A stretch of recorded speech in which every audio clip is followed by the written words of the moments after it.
The following is an ESG on location video.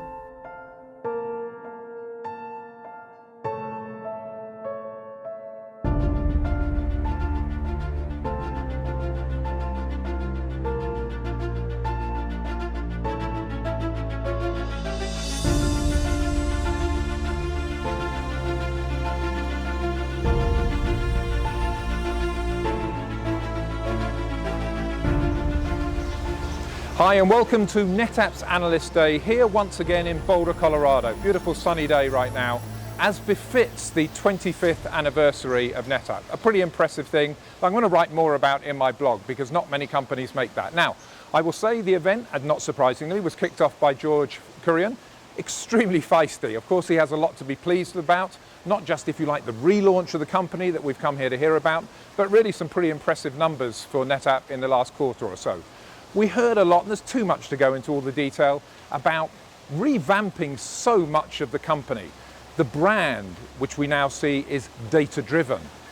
Sales and support, which is that much more disciplined. Integration with the cloud, a whole new cloud business unit. And of course, there are new products as well. Perhaps most important amongst that product set, certainly for NetApp within the industry as a whole, is its launch, some might say, at last, of an HCI. Here to talk about that and its importance is Terri McClure. Thank you, Mark. As Mark said, the HCI announcement today was probably one of the more significant things that NetApp announced, and it's a very welcome announcement from them. And here's why. When we went out and we talked to global IT decision makers about their infrastructure plans, 44% of the people said that HCI would give them the best chance to be able to transform their infrastructure to deliver IT as a service and become more cloud-like. Another 29% said that either CI or HCI would play a role. It's important for NetApp to have a play here because their customers will be looking to them to build on the success of their FlexPod relationships and expand with HCI and create a foundation for delivering IT as a service. So I was lucky enough to catch up today with Degen to ask him a little bit about the HCI announcement.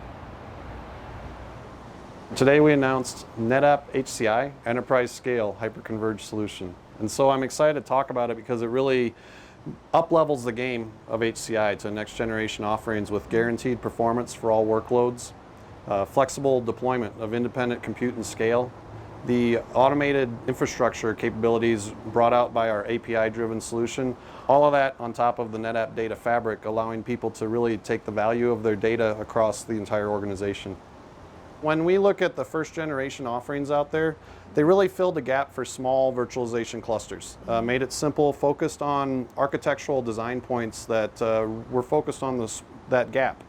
With that, when they try to bring it into the data center at enterprise scale, there's architectural limitations in these first generation offerings that just are difficult to really utilize on an economic viewpoint across the entire data center. And so what I see in that is a lack of performance control, which prevents consolidation of tier one workloads. And if there is applications in the data center that first generation offerings are utilized on, they're usually in silos on those applications. You'll have a finely tuned silo for VDI, one for SQL database, and so on and so on. And as you look around the data center, all of a sudden you've got a pile of silos, which is what nobody wants.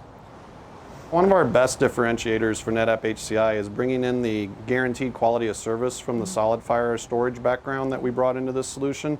It allows you to set a minimum, maximum, and burst level of performance and provision it dynamically between all your individual workloads. This prevents 100% any noisy neighbor type solutions and really brings about the next generation of HCI. So thanks to Dale and Terri for their commentary. Now, as we said, HCI, whilst important, is just one of the myriad things that happens here. There were all sorts of other things, and we'll cover that in our separate blogs and in the other commentary. But the one thing I wanted to focus on as we close this out is the longevity. 25 years is pretty impressive. Now, how do you get to that stage as a company? I think you have to have three things. You have to have a vision. You have to have execution. Looks like NetApp has both of those improving right now. And you have to be comfortable with change. Maybe 25 years in, NetApp is still the right name for the company, but it no longer should stand for network appliance. Perhaps now it's network application.